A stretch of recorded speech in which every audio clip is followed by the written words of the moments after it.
Craving your next action-packed adventure? Audible delivers thrills of every kind on your command, like Project Hail Mary by Andy Weir, where a lone astronaut must save humanity from extinction, narrated with stunning intensity by Ray Porter. From electrifying suspense and daring quest to spine-tingling horror and romance in far-off realms, unleash your adventurous side with gripping titles that'll keep you guessing.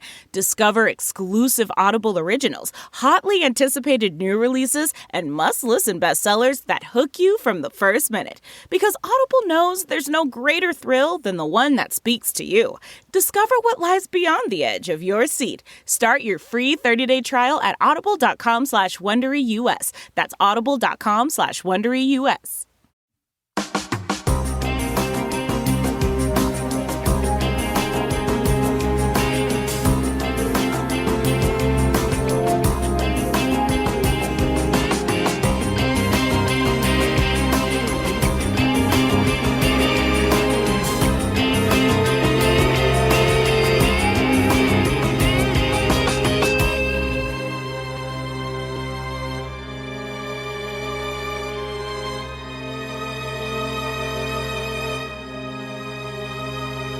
Hello, everyone, and welcome to episode 228 of the True Crime All the Time Unsolved podcast. I'm Mike Ferguson, and with me, as always, is my partner in true crime, Mike Gibson. Gibby, how are you, buddy? Hey, man, I'm doing good. How about you? I'm doing great. Yeah? I really am having a fantastic week. That's great, man. You know, I can't say that every week.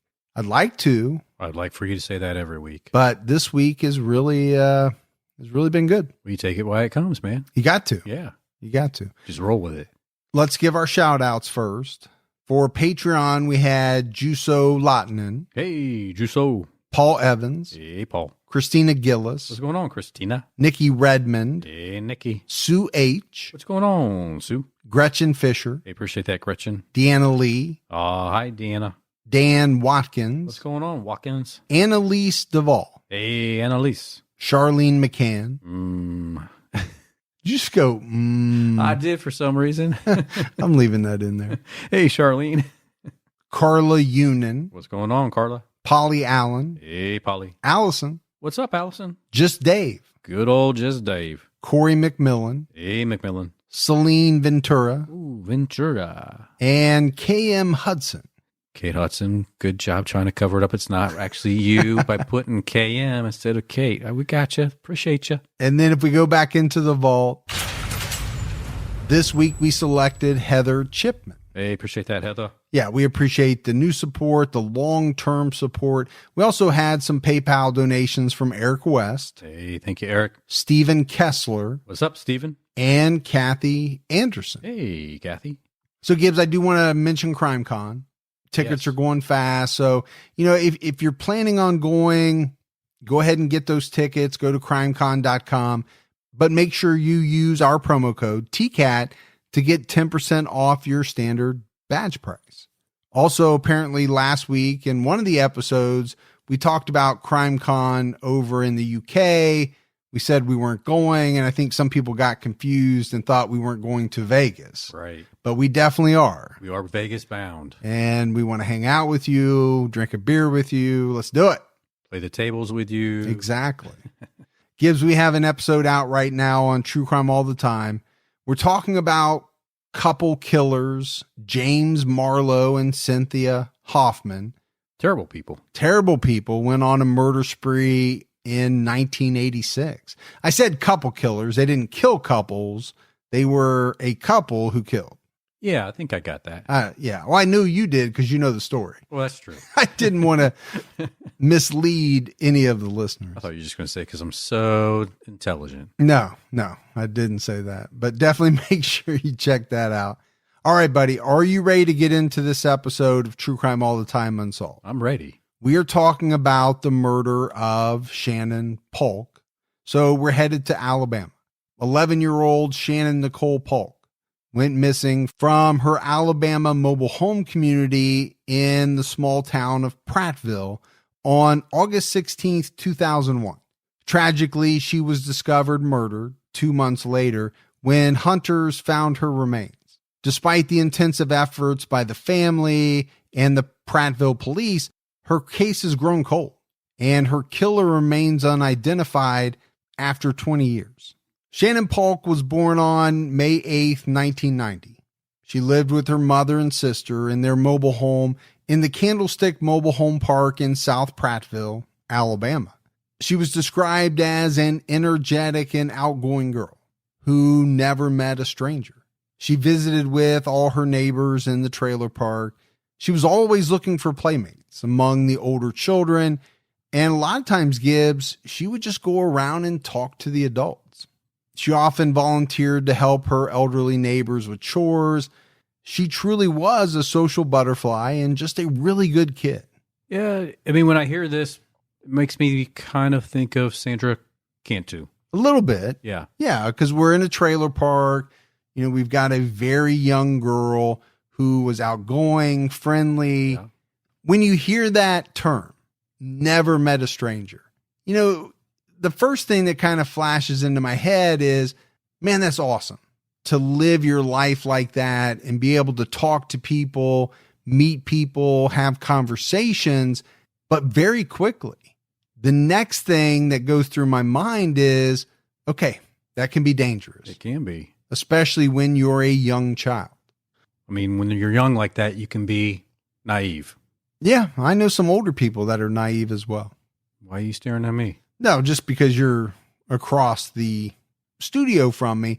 But, and I wasn't even talking about you. I do know some people who, as adults, are extremely naive. They really are, yeah. Fall for, you know, scams and just don't see the world the way it truly is. Again, sometimes that's a really good thing, to live your life as though kind of everything is rainbows and sherbet, but it can also cause you a lot of trouble. It really can. Prattville, Alabama was a town just shy of 28,000 residents in 2001. It's located 12 miles from Montgomery, the state capital. The town works hard to maintain an old-timey downtown area with a number of mom and pop shops. Love that feel. I do too. And actually the town where I live has tried to do that as well. They have a main street where they kind of tried to bring back the mom and pop shops and, you know, create a walking area. Yeah. They even have this old time movie theater. It's new, but it looks old. And they have the candy shop. And yep. Right across the street from it. So I enjoy that. Yeah. You know, do I need to go to Target every now and then? Sure. Do I need to go to chain restaurants and fast food places? Well, obviously we all do, but there is something about trying to, where you can, maintain the mom and pop shops. Absolutely. I love shopping small businesses. As good as Walmart has been for a number of things, right? Low prices, we can get things cheap. Unfortunately, I think everyone knows they have squeezed out a number of mom and pop stores, as has Target, as did Kmart. I mean, you can name a whole bunch of different big box stores that have done that, the Best Buys. And, you know, it's hard. It's hard to operate an independent small store, but it does bring back memories, right? For those of us of a certain age who used to have those in the towns that we grew up in. Absolutely. During the summer months, kids cruised the main street on their bikes. They played pickup football games. Candlestick Mobile Home Park is situated just off Highway 31. Back in the early 2000s, it was home to a wide array of individuals, from families to elderly retirees, and Shannon knew them all. Gibbs, it was not unusual to find her spending her morning chatting with her neighbor on the front porch. Whenever a family welcomed a new baby, Shannon would pop over every few days to ask if she could help out in any way. I love this girl. I mean, I love everything about her. She's a go-getter. Yeah, she's a go-getter, but you can tell she also genuinely cares, right? She wants to interact with people. She wants to be helpful. You really have to admire that in a young person because they don't all have that trait. Well, that's true. Some just want to sit in their room and play video games. I'm not saying that makes you a terrible person at all, but to get out, to talk to people, to interact. Well, and like her friends and family said, she was a social butterfly. Shannon's mother, Maria, raised Shannon and her older sister as a single parent. Marie often had to leave them both home alone while she worked long hours to support her girls. And this is something that we hear a lot with single parents. I think especially with single mothers doing whatever they have to do, Gibbs. Working long hours, working 2 jobs. Sure. To put food on the table, to support their children. Yeah, you got rent to pay. You got to make it happen. Now, I think the other thing that we have to talk about is Prattville. You know, back during this time frame, this was a community that just did not need to worry about severe crimes. They just didn't have a lot of them. So for Marie to go to work and leave her girls behind, she probably didn't have to give it any thought. Now, obviously, this is all going to change with what happens to Shannon, but this is before that. Right. On Thursday, August 16th, 2001, Shannon's mother, Marie, went to work like she typically did. Shannon and her 16-year-old sister were left home alone to do chores and play with friends. According to the Prattville Progress, Shannon left her home in the morning to visit with neighbors and along the way picked up a stroller that belonged to a family friend. Her friends and neighbors were either still asleep or had chores to do before they could play. So Shannon returned home and she did her chores with her sister. They had lunch. I'm picturing Shannon as being that early riser and was that girl that came to your house early in the morning wanting to play with your kids. You know? I mean, great kids, but you're like, it's a little early. It's a little early still. We're all still asleep. Yeah, we're all trying to just get a little extra hour here of sleep. Yeah, I think every parent has had that happen to them before. Yeah. Shannon was later seen in the trailer park around 11:45 a.m. on a neighbor's porch with the same baby stroller. Around 12 to 12:30 p.m., she was spotted playing with a puppy in front of another mobile home, still with the stroller. This was later determined to be the last known confirmed sighting of Shannon before she went missing. Marie returned home from work shortly after 2:30 p.m., and she noticed that Shannon wasn't home. But I think, Gibbs, this was the summer, right? The kids were out of school. Marie didn't think that much of it. She assumed Shannon was outside playing with some neighbors in the trailer park, like always. Well, like you said, it's what kids do, right? Sure. I mean, I would get up in the morning and leave my house on my bike, and my mom and dad didn't see me until dinner time. Yeah, I was the same exact way. And we didn't have cell phones to be constantly checking in or for them to be checking in on us. And I kind of think my mom liked it that way. Knowing you, she probably did. Yeah. It really wasn't until dinner time that her mother got concerned because Shannon was always home on time for dinner. When Shannon did not return home for dinner, Marie and her oldest daughter canvassed the Candlestick trailer park searching for her. Around 7 p.m., they started knocking on neighbors and friends' doors. These people reportedly joined the search as well. Well, I can see that happening. I think if someone came to my door looking for their child and I knew that child, I would want to help. Yeah, I would put my shoes on. I would join in that search because, Gibbs, I know if the scenario was reversed, I would want as much help as I could get. Absolutely, man. But by 8 p.m., they still had not had any luck locating Shannon, but the stroller was found in front of the trailer where Shannon had played with the puppy. Marie called Shannon's father, Billy, and broke the news to him that it appeared as though Shannon was missing. They couldn't find her anywhere. Billy lived about 2 hours away in the town of Eufaula, Alabama. I'm guessing that father, as anybody probably would, made that 2-hour trip in an hour. Was not obeying the speed limit in any way, shape, or form. I know I wouldn't be. At 9 p.m., Marie made a panicked call to the Prattville police to report Shannon missing. Officers arrived on the scene in less than 15 minutes. It was later determined that the time frame for Shannon's disappearance was a 75-minute window between 12 and 1:15 p.m. Some news outlets initially estimated the time frame to be between 12 and 7 p.m.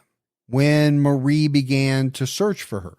But this estimate was revised after learning of the abandoned baby stroller.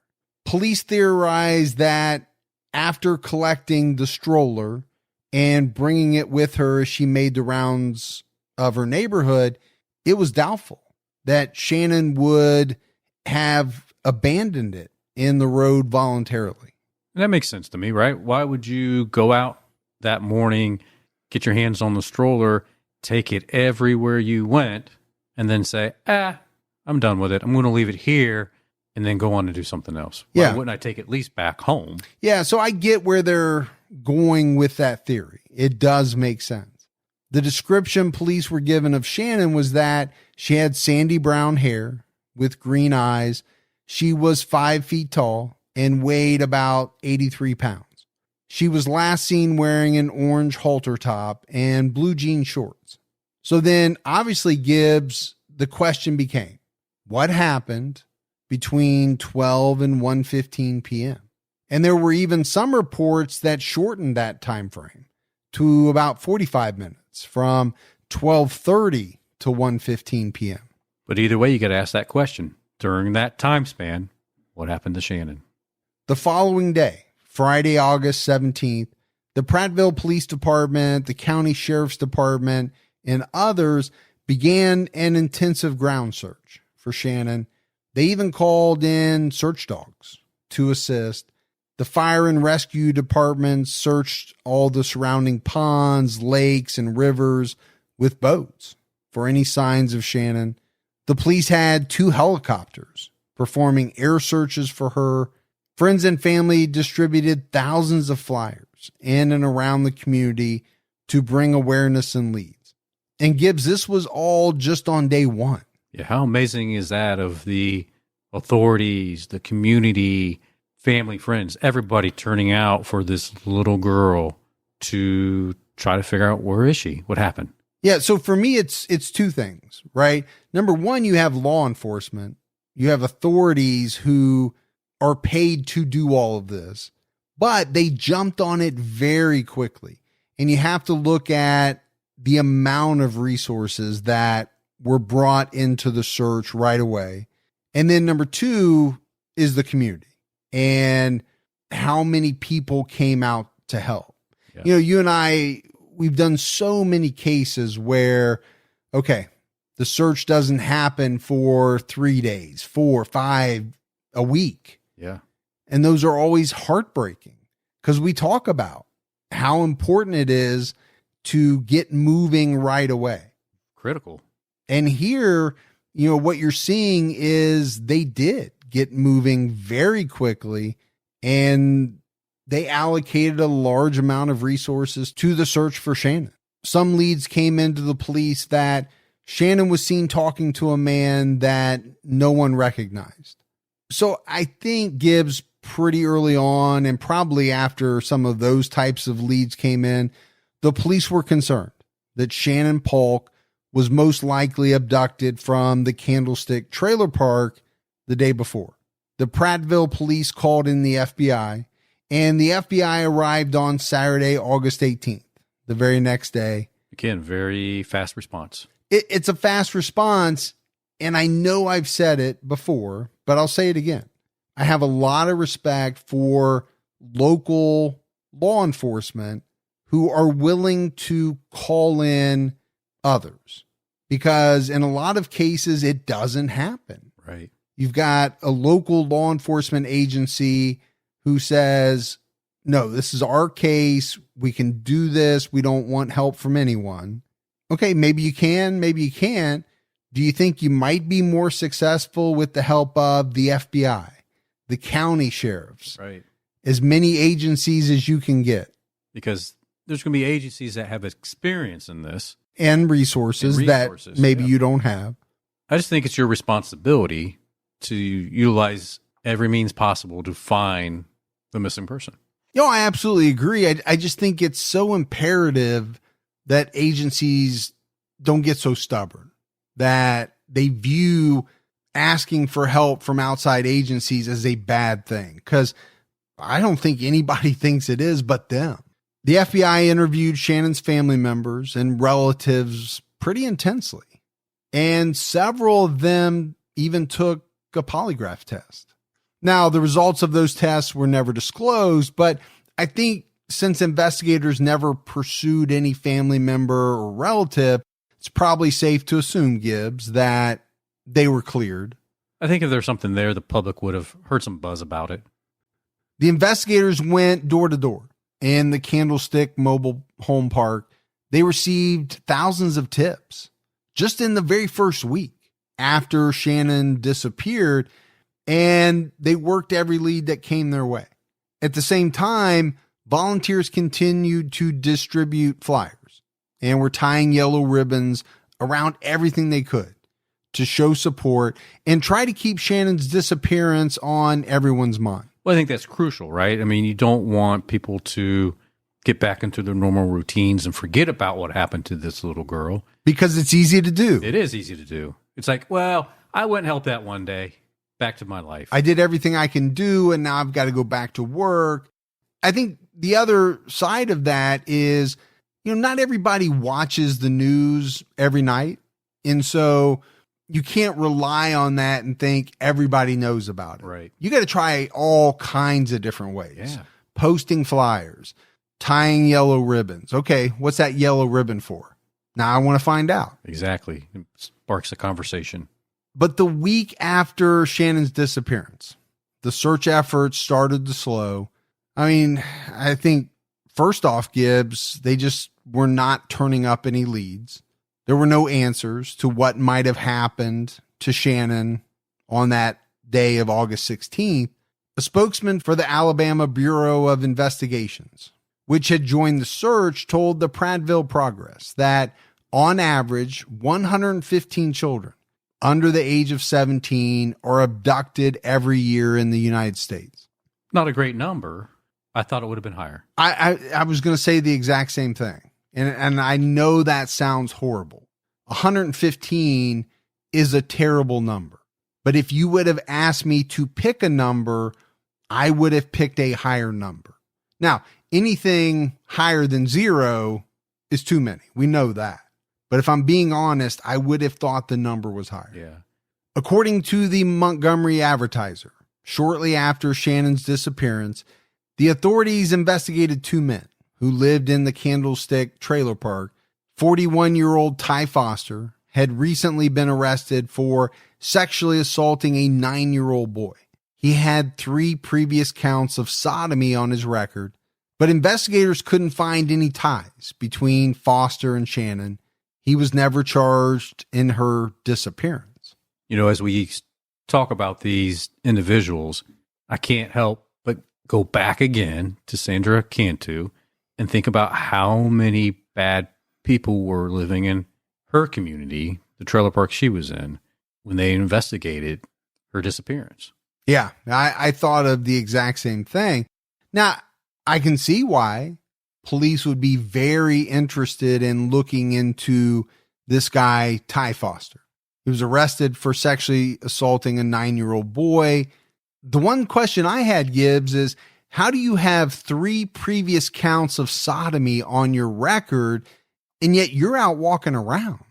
Yeah, I mean, there's something wrong with that picture, right? Yeah, and we don't have the information behind that, but that was a question that kind of leapt out at me thinking, okay, somehow this guy either got off or he got some very light sentences. Right. And unfortunately, we've seen that both of those things happen quite a bit. The other person that police looked at was 55-year-old Jack Earl Gibson. Gibson was a guy that people called Root Beer Man. With a name like that, that can't be good. And I don't mean the Gibson part. What's wrong with root beer? I think root beer can't be good. I love root beer. Well, I love to drink root beer. I don't want to be known as the Root Beer Man. What if you're known as Root Beer Man because you just walked around the trailer park every day with a root beer in your hand? Why is it such a negative connotation? You said with a name like that, you know it can't be good. I don't know. Root Beer Man. That's like the Kool-Aid Man. Is there some negative connotation to the Kool-Aid Man? Yeah, that's no good either. But he was a bad guy, though, right? He, too, had been arrested after Shannon's disappearance. He was charged with 5 counts of child pornography. Gibbs police found over 1,200 images of child pornography that he printed off. Now, none of the images in his possession were of Shannon Paulk. At the time, Root Beer Man was popular with the kids in the trailer park because he offered them root beer sodas, candy, and sometimes money to do chores inside his home, as well as yard work.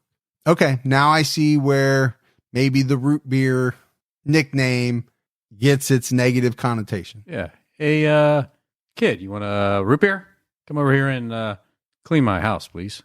I understand maybe getting some kids to do some yard work, cut your grass, things outside the home. Right. I don't understand really at all a man getting a bunch of little kids inside his home to do anything with the lure of sodas, candy, and or money. Yeah, I don't think a creepy man should be luring kids with sodas and candy and money to do anything. I think just the word luring, right?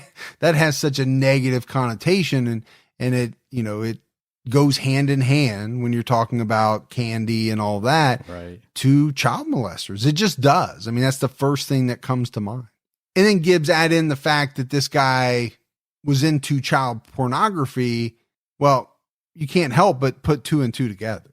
And Shannon was one of the kids who frequently visited the Root Beer Man.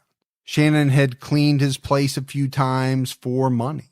AlabamaNews.net reported that it was determined that Jack Earl Gibson, Root Beer Man, was not involved in Shannon Paulk's disappearance after a lengthy investigation. We couldn't find much more about Jack after his indictment, but it's not hard to think that this guy was up to no good and probably got put away for some period of time and should have. Yeah, yeah.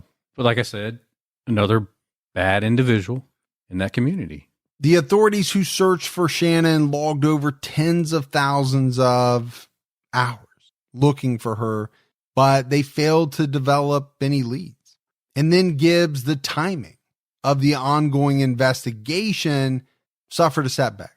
Like many other major investigations that involved the FBI, because of the attacks on September 11th, 2001. The FBI was pulled from this case to help investigate the terror attacks.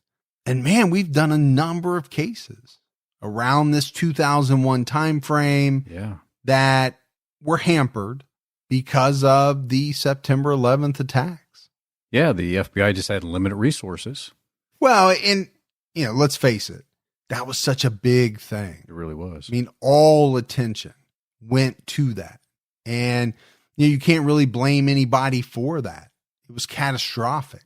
Now, it is sad for the victims who disappeared or were murdered around that time frame, whose cases missed out on help from some of these agencies that had to be pulled. But you hate to say there was a priority, but there was, right? Yeah. Was there a bigger priority after the attacks? Sure. Than focusing on, helping people and finding out who did this. Yeah, because nobody knew how bad the terror attacks were. They knew how bad those attacks were at that moment, but they didn't know if there were more attacks coming. Yeah, the whole nation was centered on what happened. And sure. On October 6th, 7 weeks after Shannon went missing, a badly decomposed body was found by 2 rabbit hunters It was found in an Autauga County Wildlife Management public hunting preserve about 15 miles north of Prattville off County Road 66. The body was bound by rope and stuffed in a garbage bag.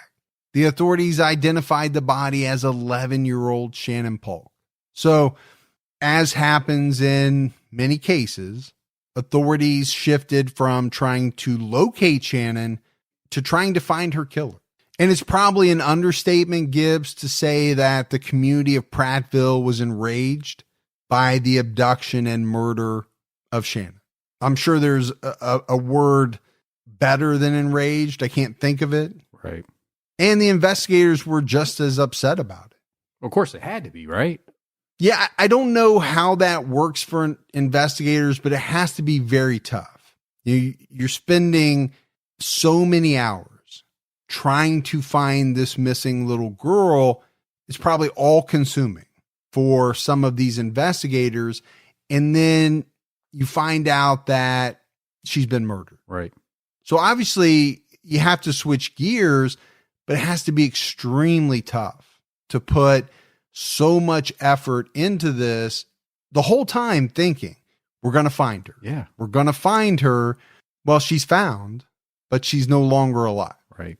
And to find her like they did, right? I mean, bound, stuffed in a trash bag. Yeah, brutal. Yeah. In the Candlestick community, the children and their parents were fearful that the killer might come back and take another child. No doubt, the days of children being carefree, playing, riding their bikes, away from adult supervision, that ended. Curfews were imposed so that kids were home before dusk. Yeah. I mean, I think if you were a parent, you're like putting your kids on lockdown. Yeah. I'm not surprised by this. I mean, we've seen it in other cases like this. I think as a parent, you would not want your child out of your sight because what's running through your head? There is a demented child killer on the loose. And we don't know when or where this person is going to strike, but I'm going to do my damnedest to keep my child safe. Yeah. And if that means that my child can't leave the house, can't play with his friends, so be it, right? Safety first at that point. AlabamaNews.net reported that the discovery of Shannon's murder and her defiled body lit a fire under the Prattville PD and the Autauga County Sheriff's Office. They flooded the streets with officers, interviewed hundreds of witnesses, hoping to find anyone who could provide some insight, someone that could provide that one little lead that might give their investigation a direction to follow. Well, you always say it's that one little thing that could turn an investigation around or ignite it. Yeah, and sometimes it is so little. It can be something that is so benign to the person who knows the information. You know, on its face, you wouldn't think that there was really anything suspicious about it, even. But once the police know it and they put it into context with everything else that they have, it creates that spark, right? It ignites the investigation and propels it forward. The problem that investigators had is they spoke to all these people and no one provided any useful information. They formed a task force calling it the Shannon Task Force, which was staffed with members of the Prattville PD, the Autauga County Sheriff's Office, and the Alabama Bureau of Investigation. During the investigation of the murder site, the evidence collected was handed over to the Alabama Department of Forensic Sciences. They sifted through the evidence looking for any DNA or any other evidence that could help find the killer. In October of 2001, the lab was backed up on DNA testing by almost 2 years. That's just to get the test started. And then once it did begin, it took several months to do the testing. So, I mean, you're looking at 2+ years to get testing done. We don't even know how long it was taking back then to get the results back. Yeah. Talking about hampering an investigation. Absolutely. On the 1-year anniversary of Shannon's disappearance, Her mother told the Prattville Progress, "You never get over the loss of a child. There are times when I feel like I'm in a daze or a nightmare. I want to wake up and have my baby again." Shannon's mom, Marie, and other family members did what they could to help the investigation into Shannon's murder. They pestered the local news outlets to run more stories on Shannon's case. Vigils were held regularly in Shannon's memory. They even had Shannon's story showcased on America's Most Wanted 2 different times, which is amazing. A tree bearing a plaque in Shannon's memory was planted and still stands today. So I think when you're talking about trying to get the story out, keep the story alive, man, the family did an amazing job. They sure did. I don't know what else they could have done. I mean, they got it into the media, like you said, it was on America's Most Wanted twice, which at that time was a really good avenue to reach out to a lot of people. The Montgomery Advisor reported that a year after Shannon's body was found, only 2 Prattville detectives and 1 detective from the Alabama Bureau of Investigations remained on the case from what had been dozens before. The FBI had to pull off the case after the 9/11 attacks that we talked about. But when local detectives needed info or data, the FBI was quick to assist. And I'm not surprised by that, right? I mean, the FBI is not going to just not help. I mean, if you have information that you think is important to the case and you reach out to them, I'm sure they're going to help you process that. They're just not on the ground with you anymore. Yeah. I mean, they still have people working, able to provide data and information and all of that. And I think the other thing that we see quite a bit, Gibbs, in these unsolved cases is the allocation of resources cannot continue at the same level. No. For years and years and years and years, it just can't. There are other cases to investigate, and those resources need to be reallocated. And as a family member, I'm sure it's not easy to see that happening.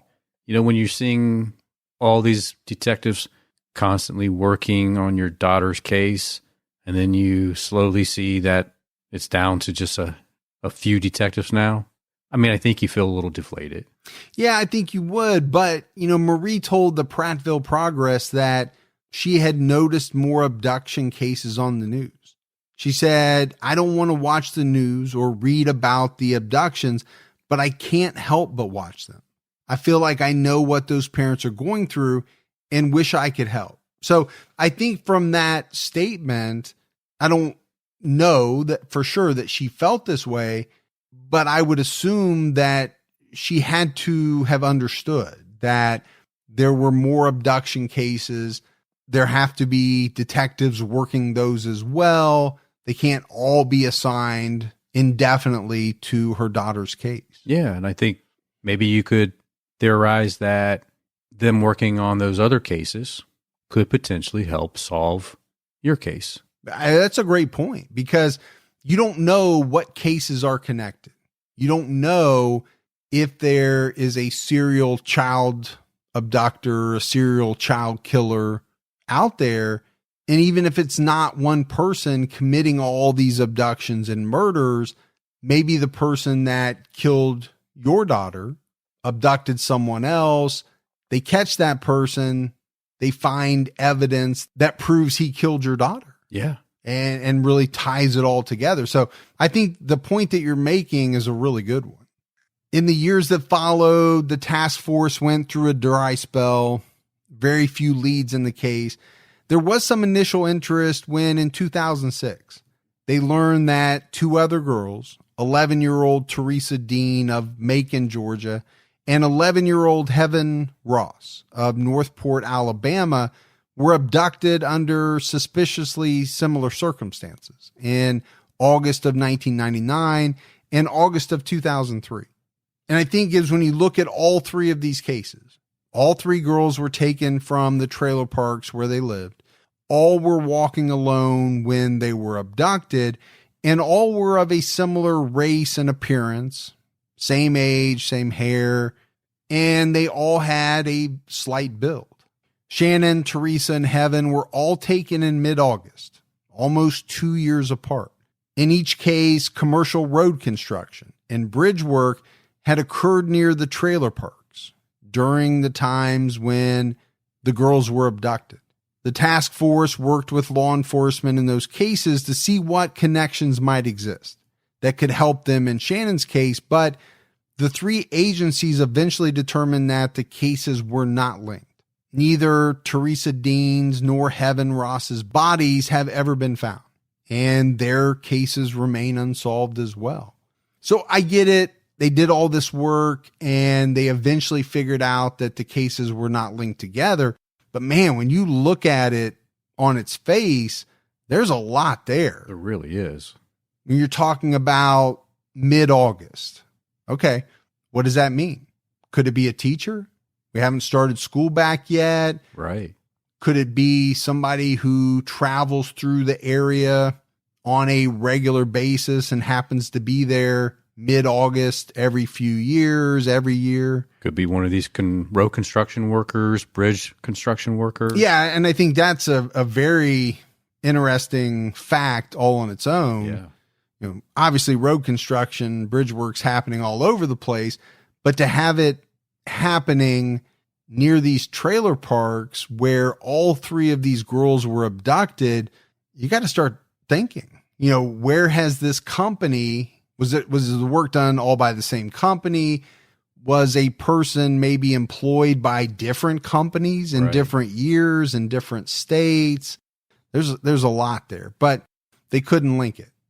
In 2007, two teens came forward to say that they saw the man Shannon was talking to on August 16th, 2001. They said they saw her talking to the man around 2:30 p.m. that day.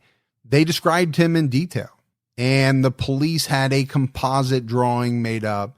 The teen said he was around 30 years old, white, 6 foot tall, stocky, muscular, and very tan. His arms were very hairy. His teeth were yellow and crooked. He had creases around his eyes and mouth and a bump on his nose like it had been broken. He also had a prominent mole under his right eye with white hair growing out of it. He had short, dark hair and a goatee. Pretty detailed description. Very detailed. You know, it starts off, you know, sounding like a fit guy kind of in his prime. Yeah. And then it kind of morphs into sounding like somebody wearing a Halloween costume mask. Yeah, exactly.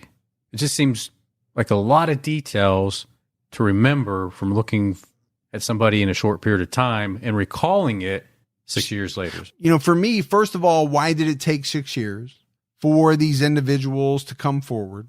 Now, they must have been fairly young.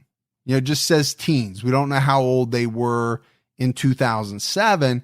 They must have been fairly young back in 2001. Sure. But I think to your point, it is a lot of detail for, you know, a young person to remember and then to recall 6 years later. It really is. They also said he was driving an off-white four-door car covered in red dirt. They believed he worked in construction outdoors. Okay, I get that. He's very tan. Yep. Muscular, maybe because he does some type of labor work. I mean, red dirt on your car, it's pretty normal in the southern states to have red dirt. It can be, yeah. You know, the creases around the eyes and mouth. This guy's 30 years old. Now, does that come from being out in the sun all day? It can. Can be. You know, ages your skin a little bit. The mole with the white hair growing out of it threw me a little bit for a 30-year-old. Yeah. But, okay. He's got dark hair, but white hair growing out of a mole. Could it happen? Sure it could. It seems like a very odd description to me. But this composite was distributed to every newspaper, every news show, and any place people might look to for information regarding the case. But you know, Gibbs, police had to be pretty pumped about this information, right? We have a composite drawing. If we can locate this guy, generate some new leads, or just even find him, he might be the killer. In 2008, the town of Prattville put up a $10,000 reward for the arrest and conviction of the person who killed Shannon. According to Medium.com, in 2008, a surprise suspect came to the task force's attention. A man who was in jail on charges of raping a young girl confessed to Shannon's kidnapping and murder. All right, we got him. It's over. Confession. Yeah, why is this unsolved? So this person's name is Morris Michael Glasscock, and police obtained his confession while he was using the jail phone. All calls made by inmates are recorded unless the conversation is with an attorney, right? We've talked about it a number of times. People say all kinds of stuff as though they don't realize they're being recorded. And we've had prior inmates and visitors both call into the show and say, there's big signs everywhere that tell you that your call is being recorded. Yeah, it's not a secret. They want you to know. Yeah. But apparently he confessed in a phone call that he kidnapped and murdered Shannon Paulk. The crime that Glasscock was in jail for didn't occur in Candlestick. It didn't even occur in Prattville, but happened in Dale County, which is down near the Alabama-Florida border, pretty far away, actually, from Prattville. Dale County officials gave the Shannon Task Force a copy of Glasscock's DNA. After they received his DNA, no further comments were made. But we know he was never arrested for Shannon's murder. And we know, Gibbs, right? Police want to keep some information confidential. We always talk about that. But I think when you have a man confessing to the murder of a young girl and nothing happens after that, the public wants some answers. They want to know, has this man been investigated? Has he been cleared of any involvement? Yeah, I think the frustration level with the public has to be a little bit high. Now, you can make the assumption that they compared his DNA and it didn't match. And therefore, there was nothing else for them to do. But nobody wants to make that assumption. You know, people want to know. Yeah, tell us. Yeah, tell us what really happened. And I think to tie things together even more, he's currently serving life in prison for the sexual assault of a minor. So, you know, that one's frustrating. Obviously, they didn't have the evidence they needed to charge him. They would have, right? So it's a pretty good assumption that the DNA didn't match, or, you know, they figured out that he wasn't anywhere near the crime scene. Something had to have happened. I guess what I don't understand is, what's the harm in coming out and telling people that? Yeah, I really don't know what the harm is to come out and tell the public about that. I mean, it might put them at ease a little bit, knowing the reasons behind everything with that particular individual. Now, the only other thing to consider is that they're still working on it.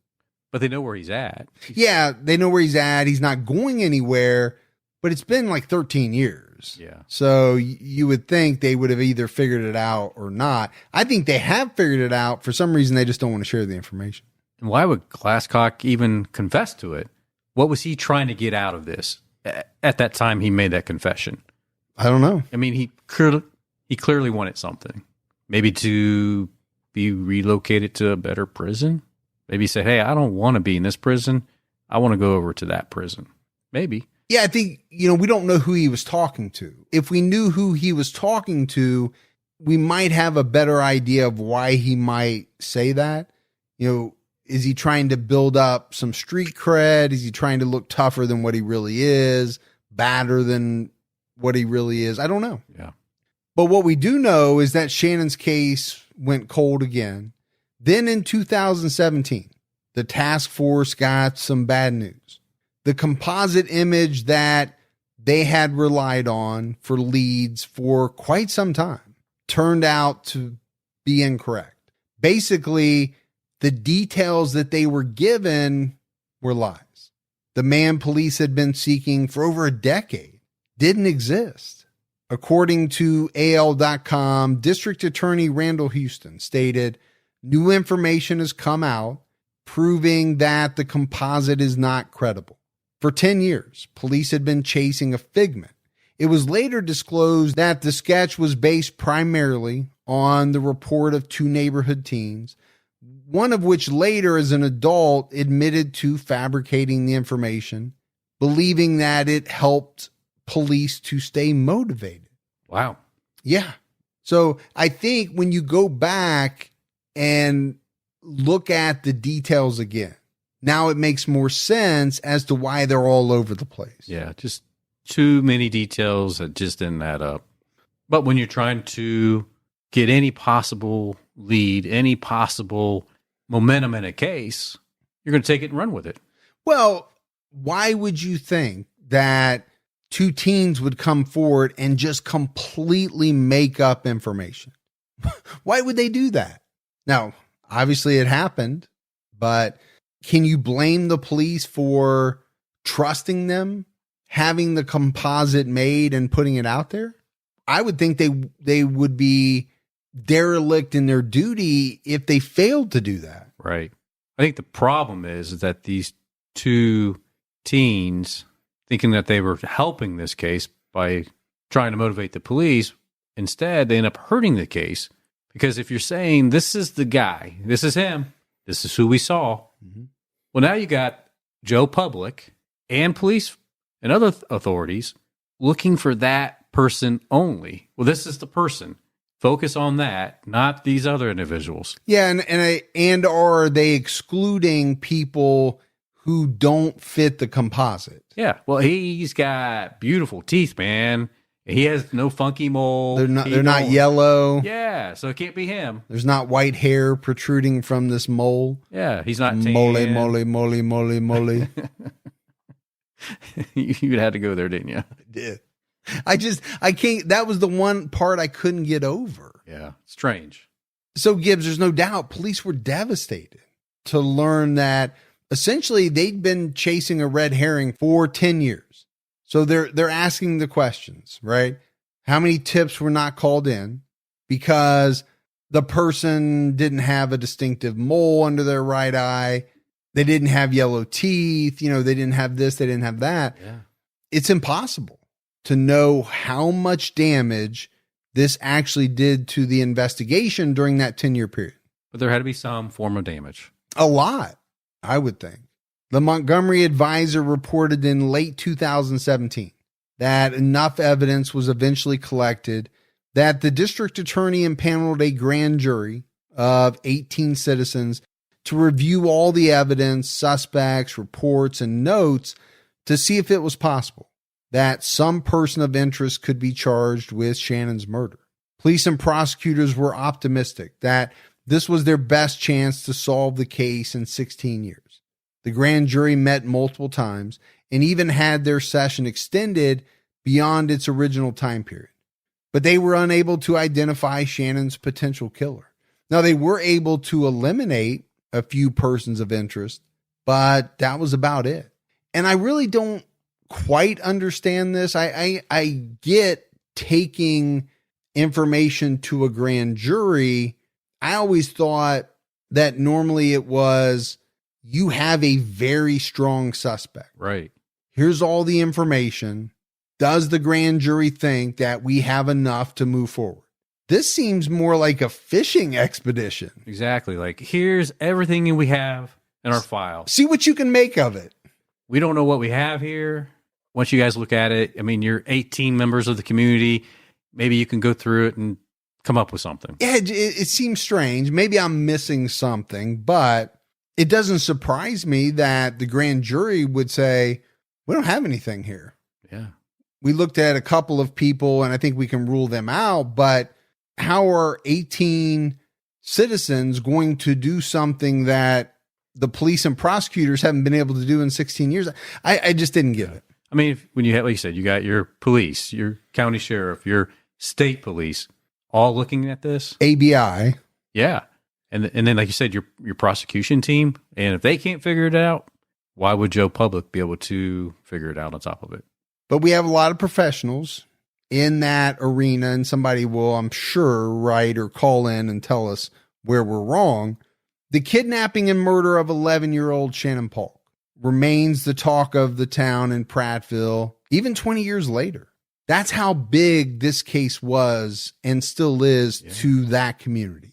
While now a cold case, residents of Prattville continue to hope that the case will one day be solved, bringing closure to Shannon's family and the community.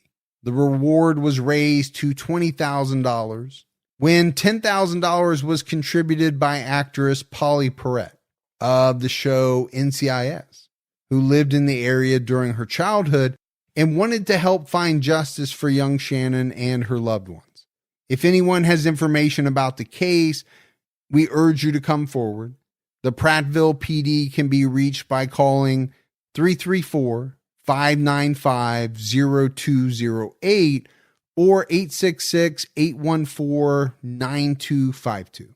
So Gibbs, as we wrap up this case, I do kind of want to go back to the similarities with the Sander Cantu case. I mean, obviously that was solved. Sure.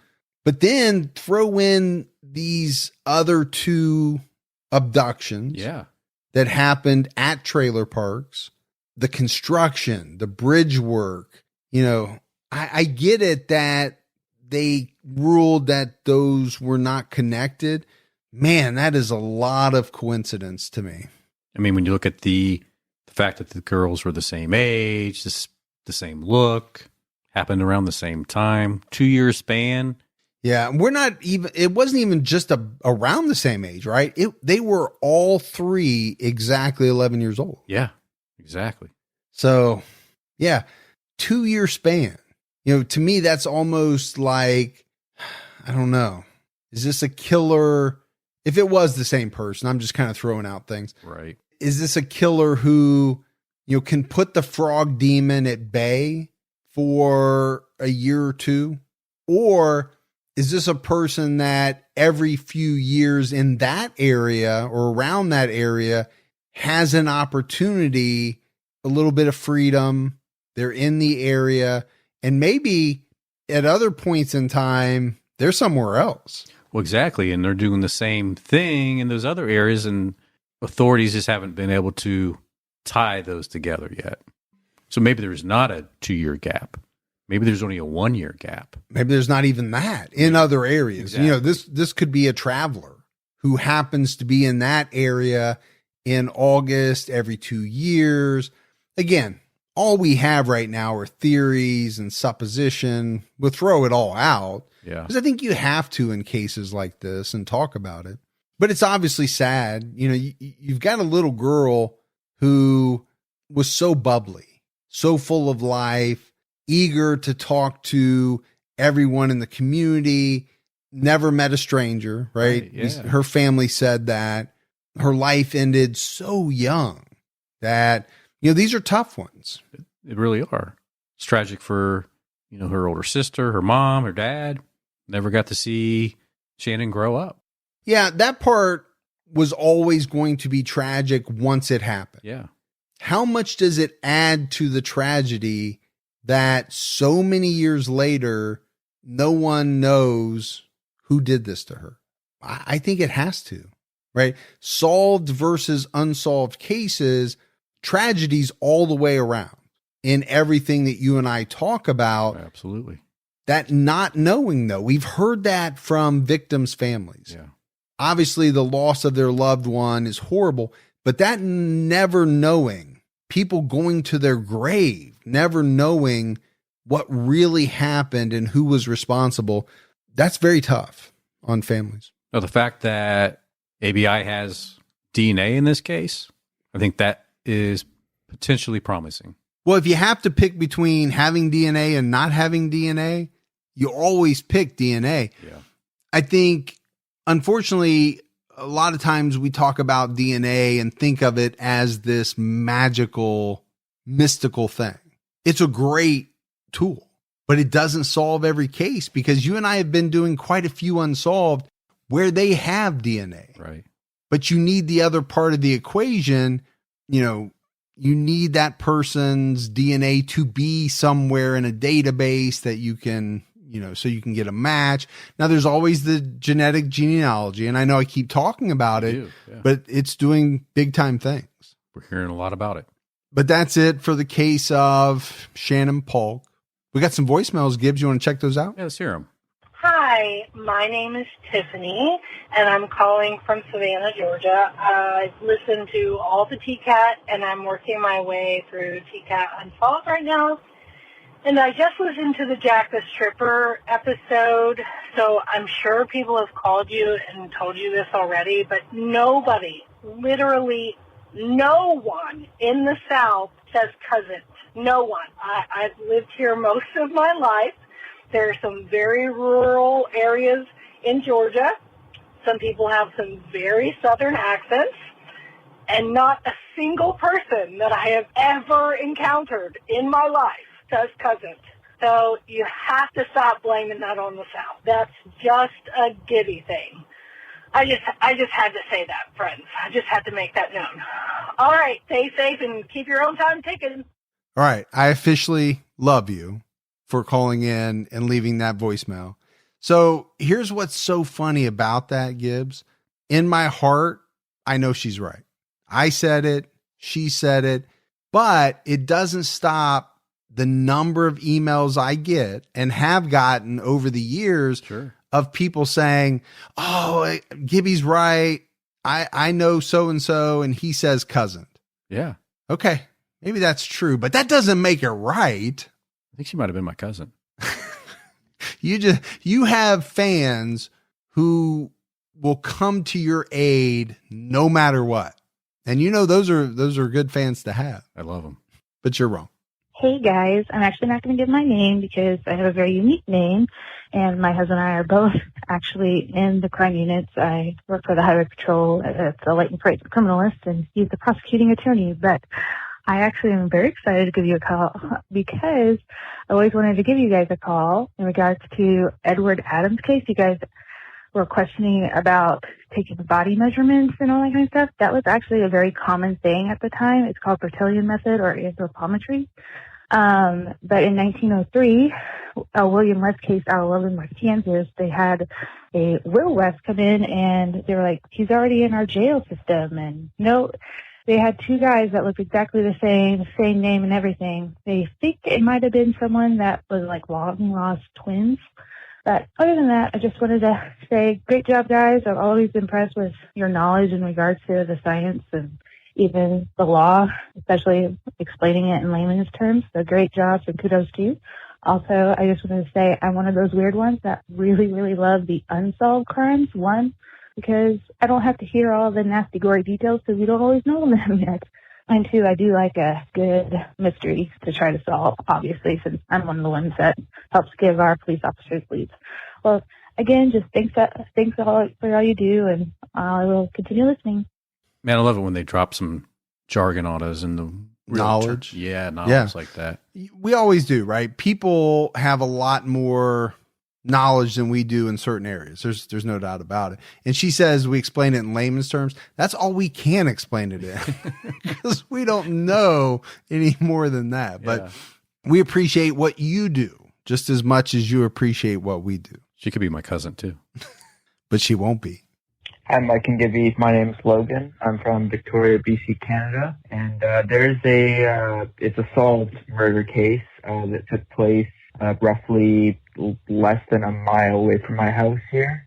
It's the Kimberly Proctor case. If you look it up, there's a couple YouTube videos, but you'll find a lot in the news about it, a lot of news articles and stories. It's highly disturbing, but I think you guys could make a really good episode out of it and expose more people to the case and get her name out there because it's an extremely sad story. And I love you guys so much, and I listen to you guys every day, all day at work. So thank you guys. Bye. All right. Love you too, man. Appreciate it. Listening all day, every day. Yeah. It's the way to do it. What was they used to say on the rock radio? Turn it up and rip the knob off. Turn it up and rip the knob off. You can't really do that with a iPhone, or a cell phone podcast player, but whatever version of that exists, just rip it off and just let them keep playing. Yeah. Yeah. That's a good case. I've heard about that. Okay. Yeah. So we'll definitely look into it and do it. All right, buddy. That is it for another episode of True Crime All the Time Unsolved. So for Mike and Gibby, stay safe and keep your own time ticking.